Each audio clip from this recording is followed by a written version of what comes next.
we use today just to talk about Freud's concept of narcissism. And then next Saturday, we come back to Lacan's seminar, because I think it's essential to understand this lecture and the following 3 or 4 lectures.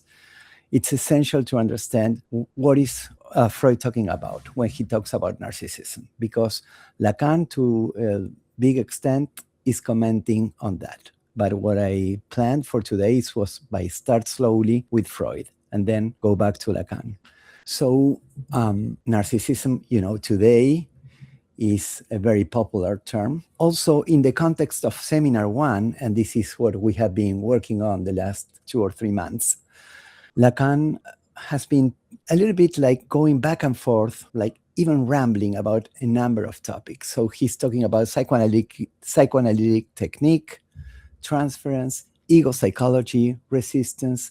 He's also commenting a couple of cases from child psychoanalysis, the case of Dick, that is a famous Melanie Klein's case, the case of Robert that is presented in the seminar. Then he introduces some kind of optical device, an optical experiment that he uses as a metaphor, the optical apparatus. And why then does he need to bring like even a new topic in these few pages, and the topic of narcissism?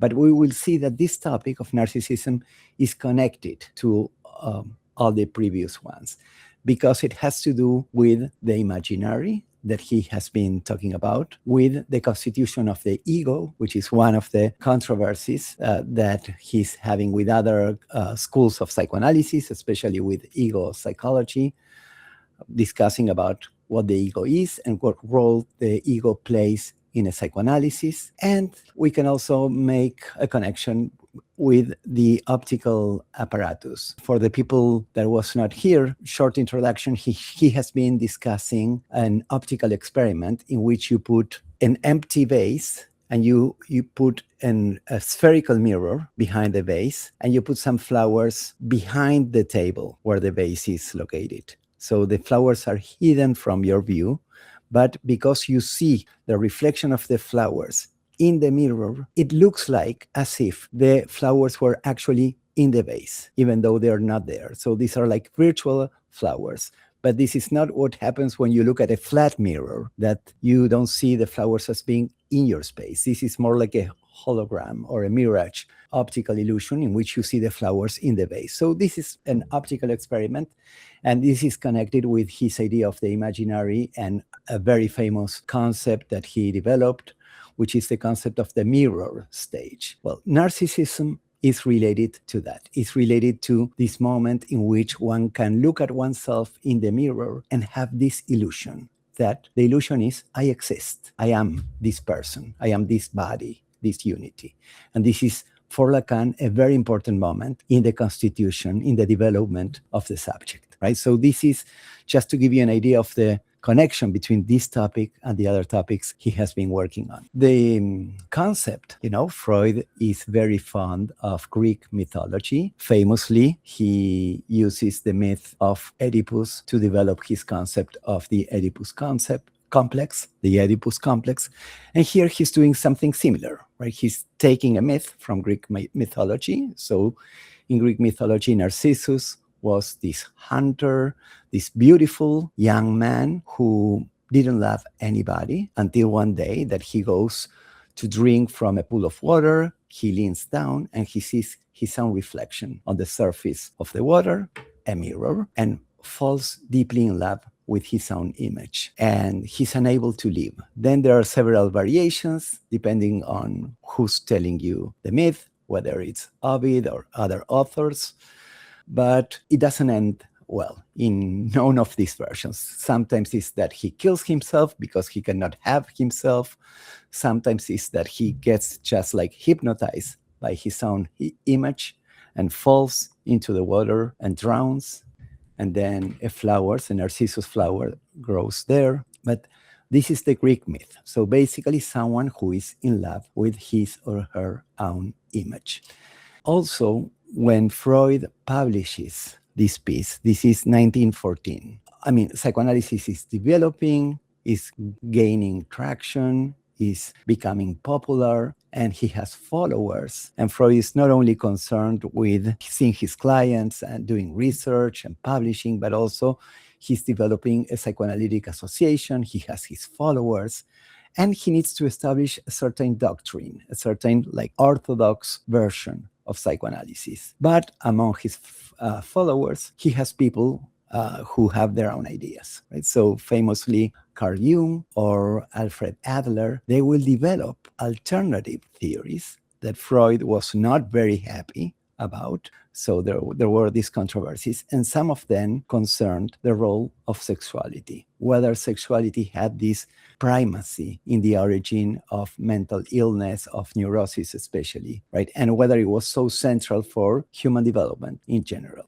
So this article on narcissism is part of Freud's theory of human sexuality, and is, among other things, is a reply to Adler and to Jung, right, who were like departing from the standard view that Freud was trying to develop. So Freud, at the beginning of this article, says this term narcissism, I didn't came up with this. This was invented by some other author, Necke, but he only applied it to a kind of perversion in which a person treats his or her own body as a sexual object.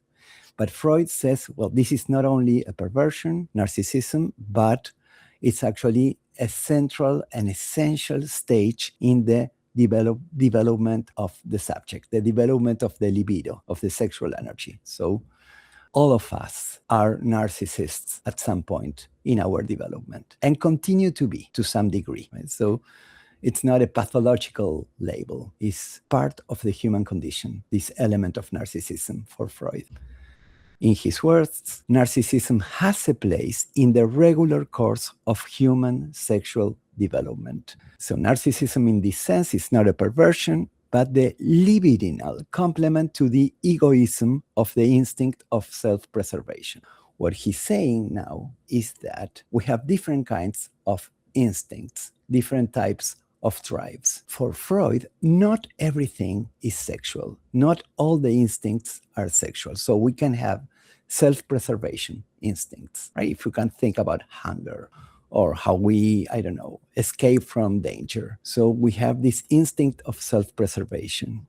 But also this must be distinguished from something that is similar to this self-preservation instinct, but that is sexual in essence, that has to do with the libido. And so this complement, this love of our own self, this love of our own ego, this is what he calls narcissism.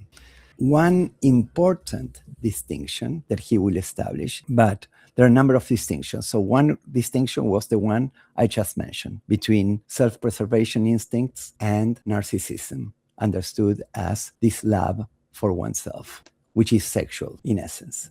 Another distinction is the distinction between primary and secondary narcissism.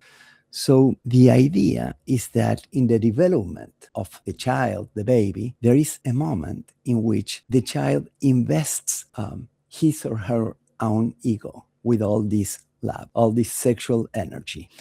And so originally, the libido is invested on oneself. And then the child starts investing external objects. Typically, for example, if let's imagine a child that is breastfed and falls in love with his or her caretaker, mom, we would call it today, the attachment figure, the libido that was in the ego is sent outward and invests this person that is so important for him.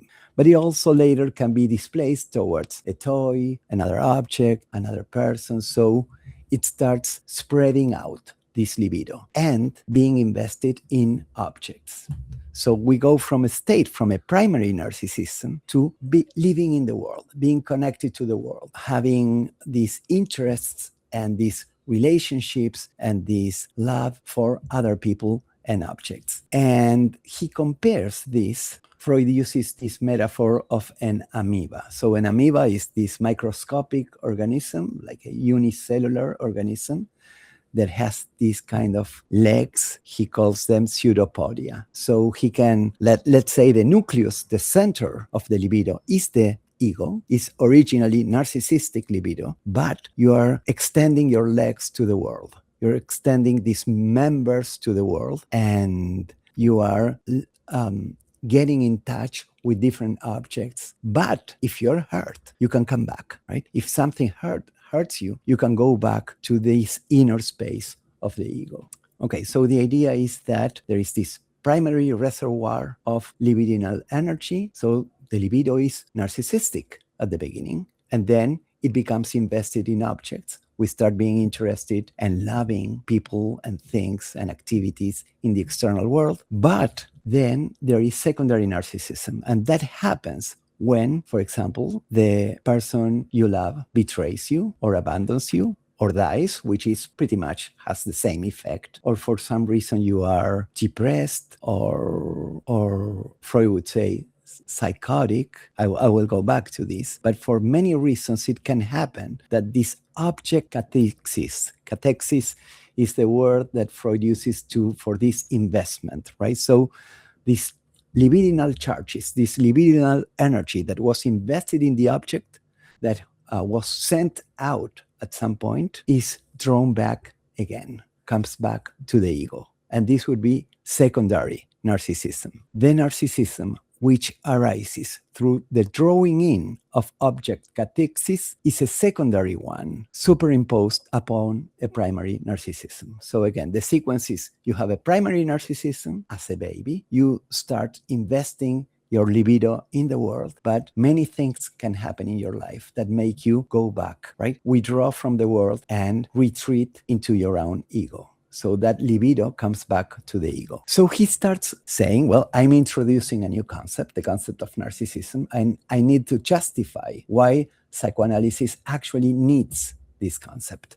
And he finds evidence for this in psychosis. He calls this paraphrenia. It's a label that we don't use much today, but think about narcissistic psychosis. I was thinking about a client that when I accepted this client, I had no idea of what was expecting me. But at some point, he started telling me that he was working on a formula to solve the world energy crisis. He knew another kind of alternative food that he was developing in his workshop. And then he started telling me that this revolutionary idea will solve the world's energy crisis.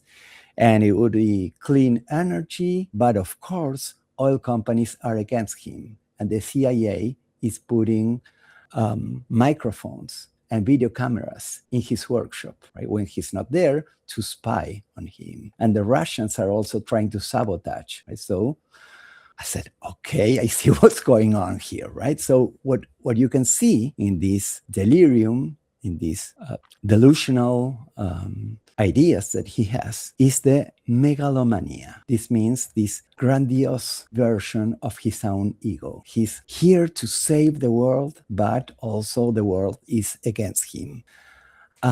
So you can say this is narcissistic in this sense. Now he's loving himself. The libido goes back into the ego itself. And Freud makes a comparison with neurotics. So what would happen in a neurotic? I will use a little bit like the simplistic, cartoonish version. You have these sexual fantasies and sexual drives. Maybe some of them are homosexual. Maybe there are some masochistic fantasies or voyeuristic fantasies that they are not acceptable for your ego. So you repress these sexual desires and you satisfy them in different ways. For example, in fantasy. You have some kind of fantasy that usually doesn't represent the desires, the sexual desires, just as they are in your unconscious, maybe in a distorted form, but they are an alternative way of being able to satisfy your sexual desires in fantasy. So Freud says, in a way, yes, the neurotic patient also, because he or she is living in this world of fantasy, in a way, is also withdrawing from the external world, but not in the same sense as the psychotic, because actually the neurotic is still invested in the world. So the neurotic person will still be looking for the object of desire, will be finding alternative ways of satisfying his desire, sometimes sublimating.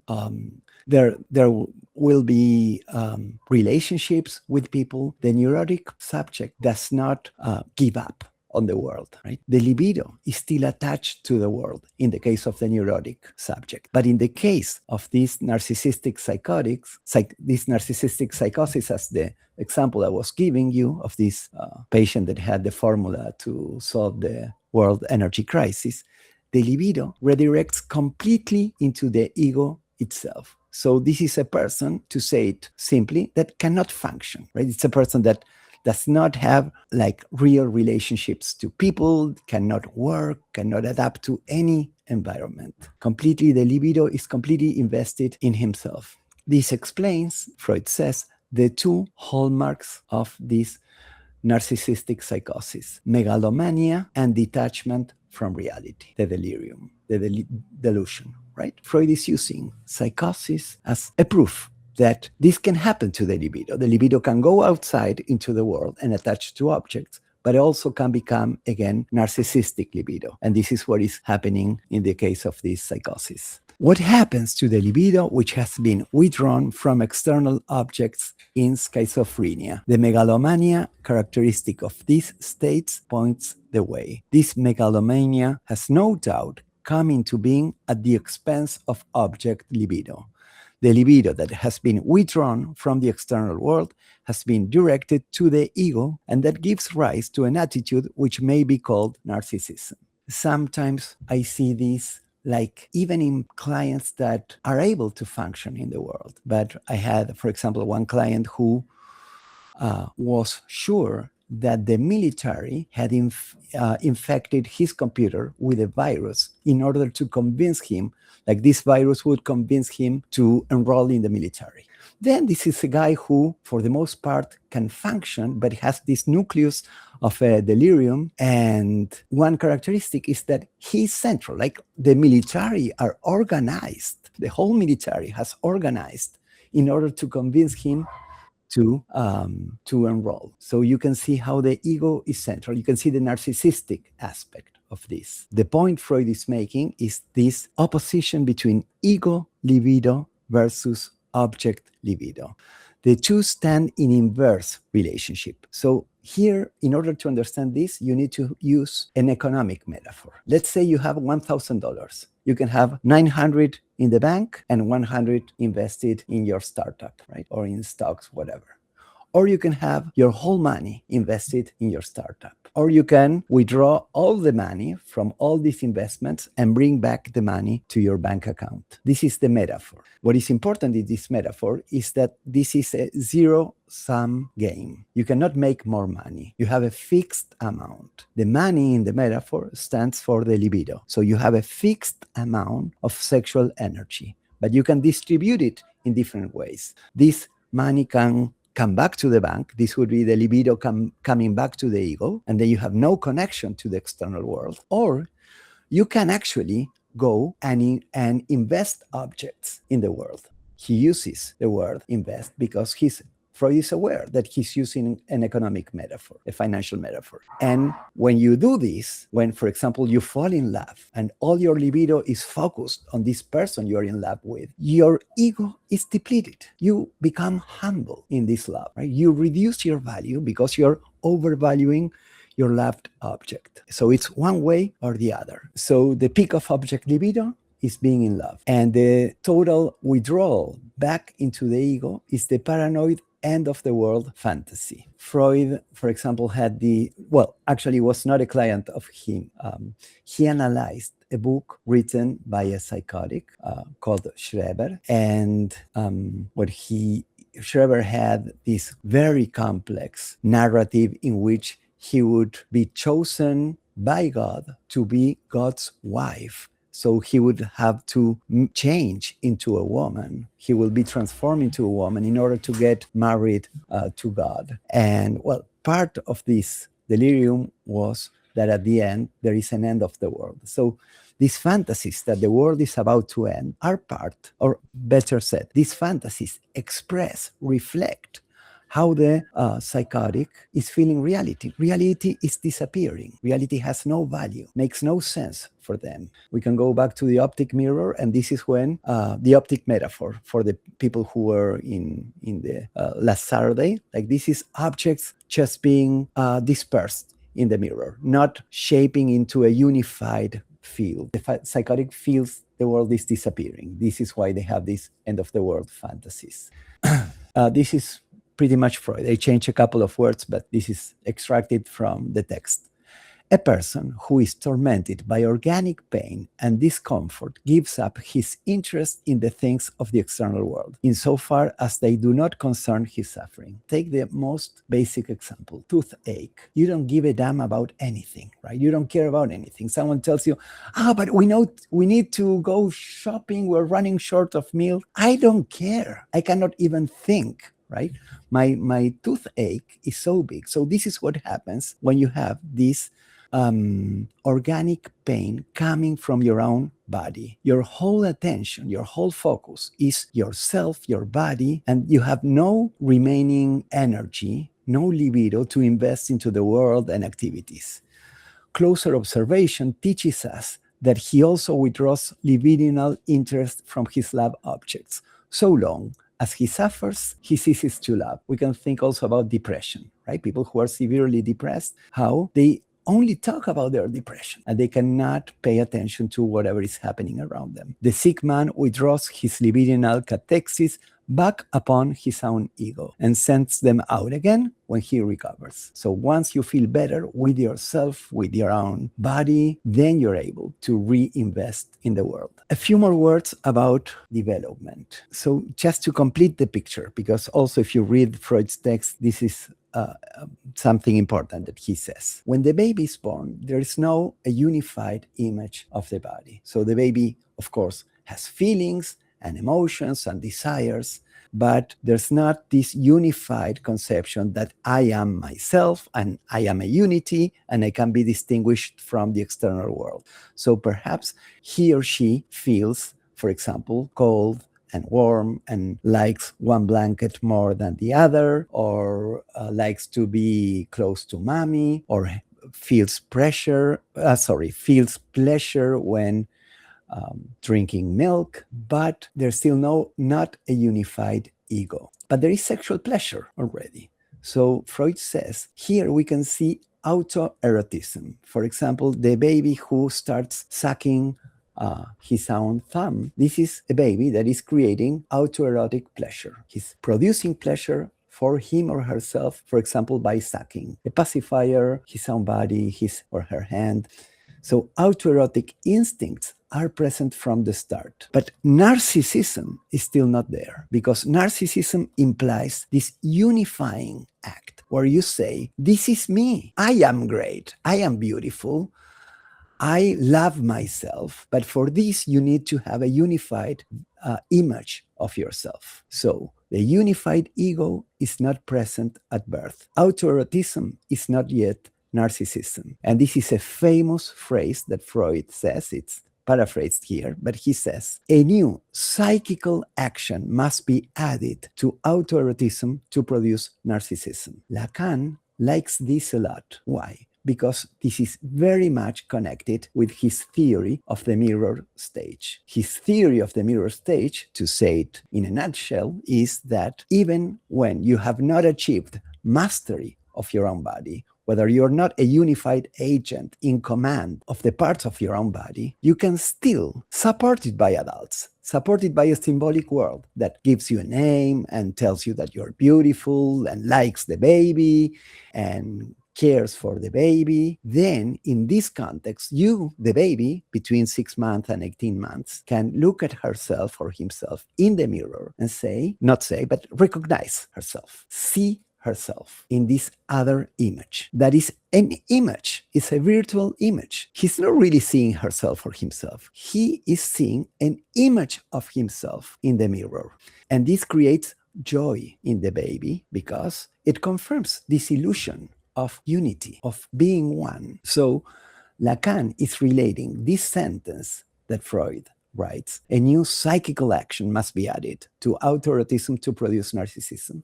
he's relating this to his own theory of the mirror stage. So I also want you to notice how Freud is operating all the time with these dualisms, these dichotomies. He has like pairs of concepts. So the instincts can be sexual or non-sexual. He doesn't want to lose this distinction. Not everything is sexual. There are self-preservation instincts. Also, the distinction between two types of love: the love of the object, that he calls anaclitic love, and we'll go back to that, and the narcissistic love. Also, this opposition we were just seeing, the autoerotism of the beginning versus the narcissistic libido, the narcissistic libido that happens when you can constitute yourself as a unity, as an ego. And also this other opposition we were seeing between the primary narcissism, this original act that you can do in your childhood when you achieve this unity of your own ego, versus what happens later when you are a mature adult who's invested in the world, and something happens that you withdraw your libido and take it back to your ego. So this is secondary narcissism, this return. He makes this controversial comparison. Up to date, one cannot write this, but in Freud's times, this was acceptable, this comparison between the children and the primitives. So this was a time where like ethnographers, anthropologists were bringing reports from other cultures, and they would refer to people in tribal societies as primitives. And what do you observe when you go to one of these societies? Magic. There is, for example, a shaman or a witch or a wizard. And these people, they do magic. That means they can use some formulas and words that they say in order to transform reality. There is a draft. Okay, we'll do this right, and we will create rain. We are primitives, right? We still pray, for example. We have a World Cup coming, and we use all these kind of rituals to, and we are sure that's because I seated in the right place that my team is winning, right? So we are narcissistic in this way also. We manipulate reality by means of these rituals and secret words, and this, Freud says, can only come from a very narcissistic view, very narcissistic mindset, that my words or even my thoughts, the things I desire, can affect reality, can change and transform reality. There is an overestimation in children and primitives, an overestimation of the power of their wishes and mental acts, the omnipotence of thoughts, a belief in the thaumaturgic, so this is, I had to look this up, but it means magical force of words, and the technique for dealing with the external world, magic, which appears to be a logical application of these grandiose premises. Children's fascination with magic. Then at a certain age, they start asking you if all this is real, if magic really exists or not, right? But when they are 3 or 4, they, of course, believe in this. Freud makes a comparison between 3 states. One is, we already described, organic illness. The libido goes back to the ego. He also says this happens during sleep. During sleep, you're not taking care of your business. You're not investing in other people or activities or working. What happens to your libido? Withdraws. And you dream. And when you're dreaming, it's about your own fantasies and desires. So this would also, and actually, dreams are hallucinations, technically. So this would be another case of the libido going back to the ego and detaching from reality. And the third example is hypochondria. So these are the people who have also some delusional ideas usually about that they have an illness, and that this illness has not still been discovered by their doctors, or it will come up, or they will discover at some point. I had one client who had the certainty that she had a brain tumor. She was going to die of brain cancer in 6 months. And also,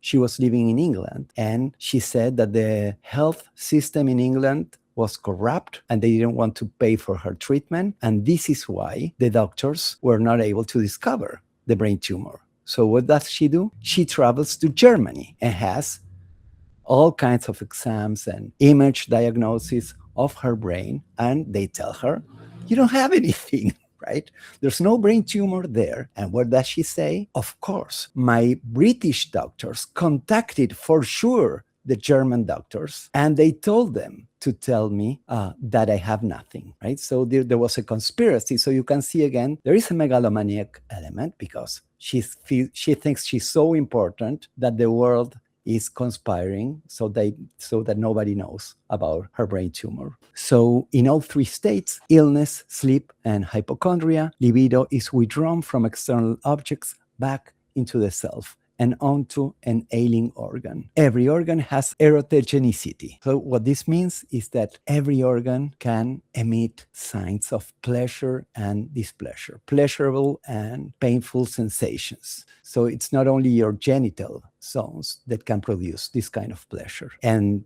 this libidinal charge can be displaced into this kind of, again, back to the ego and be transformed in this feeling that something's wrong in my body, but nobody sees this, like hypochondria. But all these examples in Freud are just justifications of why it is so important to count with the concept of narcissism in psychoanalysis. This is, I think, something very interesting, which is that Freud is saying that we have two different ways of loving. When you love someone, this can be done in two different ways. There is the what he calls the anaclitic, which is the attachment type. You love a person. The original object of your love was your mother or your father or someone in the Oedipal configuration. And from these original love objects, your libido is displaced towards new objects. This is, of course, a very complex development through the sexual development, the latency stage, going from this endogamic configuration to the external world. But even when you choose like someone you really love, maybe a partner for your life, there's still this imprinting of these basic objects. This is a displaced libido that comes from the original attachment to these first figures, right? But this is a love object. Now, he distinguishes this kind of love from narcissistic love. So this can happen when you fall in love. And actually, there is a Seinfeld episode. I don't know if you know this sitcom from the 90s. The guy always has a problem with all his girlfriends. He always sees something that is wrong. She either has like very big hands, or I don't like the way she laughs. There's always something wrong with them. And one day he discovers the perfect girlfriend. She's funny, beautiful. And then his friends tell him, have you noticed that she looks a lot like you? Right? And then he said, this is what I was looking for all my life. Someone like me, exactly like me. So this is a narcissistic love relationship. The love object is modeled on the self. It could be someone who is just like you, so you're loving yourself, your love object.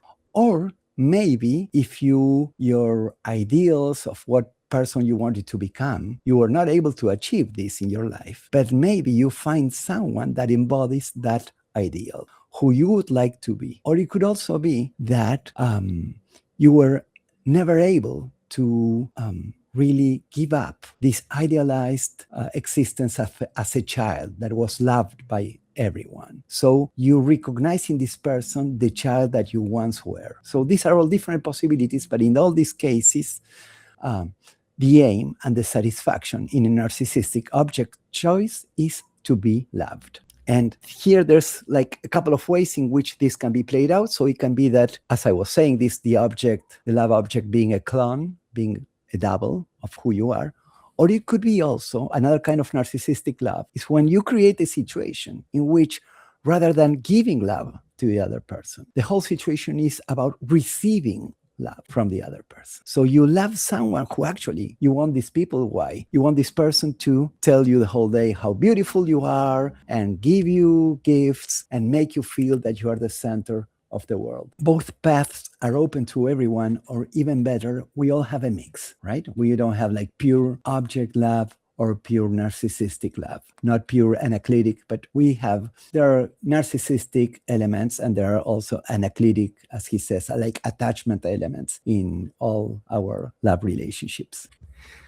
This is also controversial because Freud has this very sexist paragraph where he says, Well, this attachment analytic type is typical of the male. It's the male who tends to overvalue the love object. Complete object love of the attachment type is, properly speaking, characteristic of the male. The marked sexual overvaluation, which is doubtless derived from the child's original narcissism.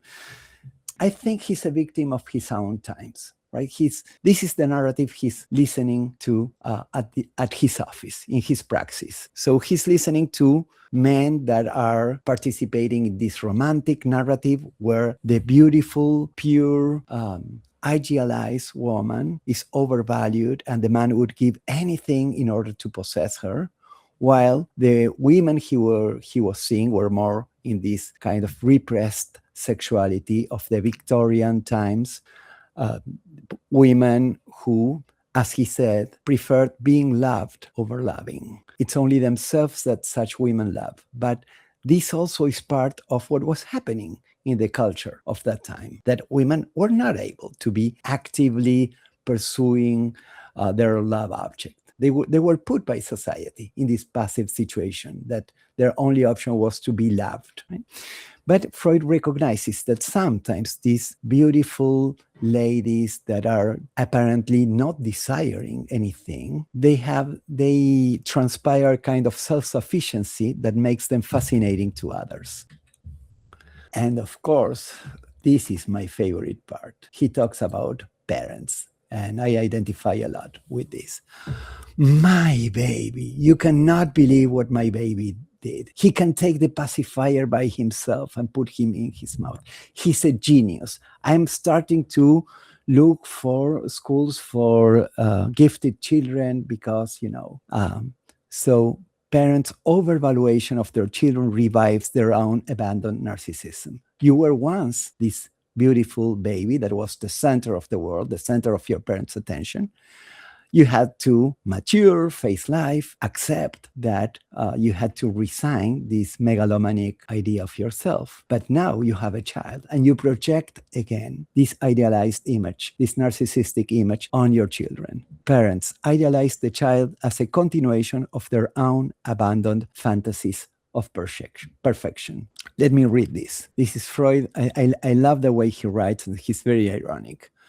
We look at the attitude of affectionate parents toward their children. We have to recognize that it is a revival and a reproduction of their own narcissism, which they have long since abandoned. They are under a compulsion to ascribe every perfection to the child and to conceal and forget all his shortcomings. The child shall fulfill those wishful dreams of the parents which they never carried out. Parental love, which is so moving and at bottom so childish, is nothing but the parent's narcissism born again, which, transformed into object love, unmistakably reveals its former nature. This is not politically correct. We idealize parental love. This is sacred for our society. And he's making fun of this. What is this, if not the parent's narcissism reborn? As always, where the libido is concerned, man has here again shown himself incapable of giving up a satisfaction he had once enjoyed. He's not willing to forgo the narcissistic perfection of his childhood. And when, as he grows up, he is disturbed by the admonitions of others and by the awakening of his own critical judgment, so that he can no longer retain that perfection, he seeks to recover it in the new form of an ego ideal. What he projects before him as his ideal is the substitute for the lost narcissism of his childhood, in which he was his own ideal. So when you were a child and you were narcissistic, you are your own ideal, and you're put into this position also by the whole symbolic order and the parental love. But as you mature, you go to school, you need to get good grades, you understand that you cannot always reach this A+ status, or even if you do, something else will happen that will teach you over and over again that you're not the center of the world.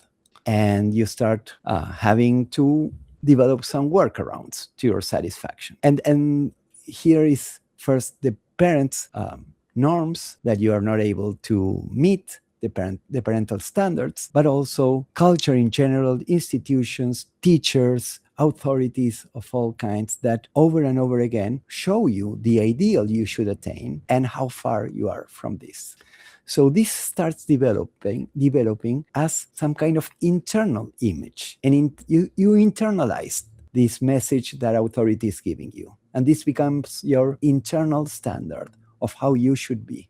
So this image here in 1914, when he publishes this article, he's calling this the ego ideal. He has still not developed the concept of the superego, but this is emerging in his work, right? He will come up eventually with this concept, I think, in 1923, when he publishes The Ego and the Id. But still, the concept of the superego is not one of the explicit concepts in Freud, but you can see how this derives also from narcissism. It's because I cannot be perfect that I develop this ideal of perfection, and then I am self-observing myself and comparing myself all the time against this idea, how I should be in comparison to who I really am. This ideal ego is now the target of the self-love which was enjoyed in childhood by the actual ego.